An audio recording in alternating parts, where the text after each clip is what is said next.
गांव बड़गांव का वातावरण हमेशा शांत और सौम्य रहता था। एक दिन गांव में अचानक हलचल मच गई जब एक अजीब घटना घटी। 8 साल की छोटी सी बच्ची राधिका अचानक से बेहोश हो गई। उसके माता पिता उसे जल्दी से डॉक्टर के पास ले गए। डॉक्टर ने बताया कि राधिका को कोई शारीरिक समस्या नहीं है, परंतु वह गहरी नींद में है।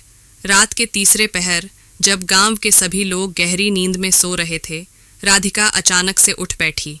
उसके माता पिता ने उसे देखकर राहत की सांस ली, लेकिन राधिका की आंखों में एक अजीब सी चमक थी। उसने कहा, माँ बाबा, मैं राधिका नहीं हूँ, मेरा नाम काव्या है।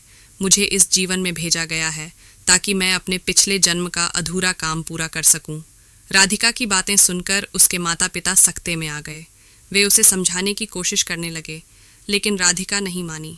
वह जोर जोर से कहने लगी, मुझे उस घर में ले चलो जहाँ मेरा पिछला जन्म हुआ था। उसके माता पिता ने सोचा कि यह उसकी बीमारी का असर हो सकता है, इसलिए उन्होंने उसकी बातों को नज़रअंदाज कर दिया। अगली सुबह राधिका फिर से वही बातें दोहराने लगी।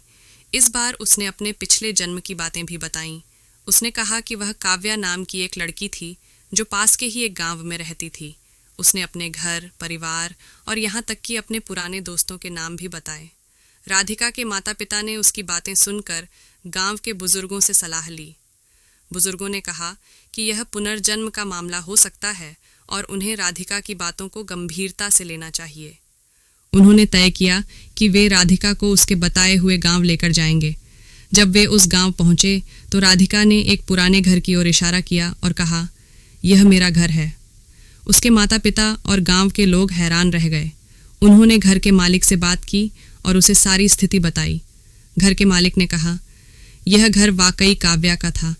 काव्या की मृत्यु कुछ साल पहले हो गई थी। राधिका को घर के अंदर ले जाया गया।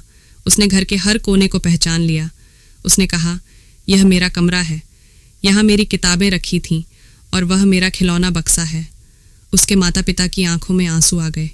वे समझ नहीं पा रहे थे कि यह सब कैसे हो सकता है। राधिका ने आगे कहा, मुझे उस कमरे में ले चलो जहाँ मैंने अपनी आखिरी सांस ली थी। उसे उस कमरे में ले जाया गया। वहाँ पहुँचते ही राधिका की आंखों में एक अलग ही चमक आ गई। उसने कहा, मैंने यहाँ कुछ बहुत महत्वपूर्ण छिपाया था। उसने एक कोने में खुदाई की और एक छोटा सा बक्सा निकाला। उस बक्से में कुछ पुराने कागजात और एक सुनहरी चेन थी। उसने कहा, यह चेन मेरे दादाजी की थी, इसे किसी को मत देना। सब लोग हैरान थे कि राधिका को इस बक्से के बारे में कैसे पता चला। घर के मालिक ने कहा, यह सब सच है। काव्या ने मरने से पहले हमें यह चेन दी थी और कहा था कि इसे संभाल कर रखना। राधिका के माता पिता और गांव के लोग अब मान चुके थे कि यह वाकई पुनर्जन्म का मामला है। उन्होंने राधिका की बातें मान लीं और उसे उसके पिछले जन्म की यादों को पूरा करने का मौका दिया। धीरे धीरे राधिका की यादें धुंधली पड़ने लगीं।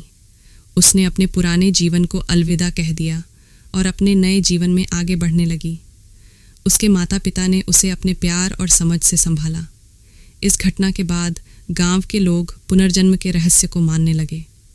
उन्होंने समझा कि जीवन और मृत्यु के बीच एक गहरा संबंध है जिसे समझना आसान नहीं है। राधिका की कहानी ने गांव में एक नई उम्मीद जगाई और सबको यह सिखाया कि जीवन का हर पल कीमती है। इस प्रकार राधिका ने अपने दोनों जीवनों को एक साथ जिया और अपने अनुभवों से सबको सिखाया कि प्यार और विश्वास से बड़ा कोई रहस्य नहीं होता।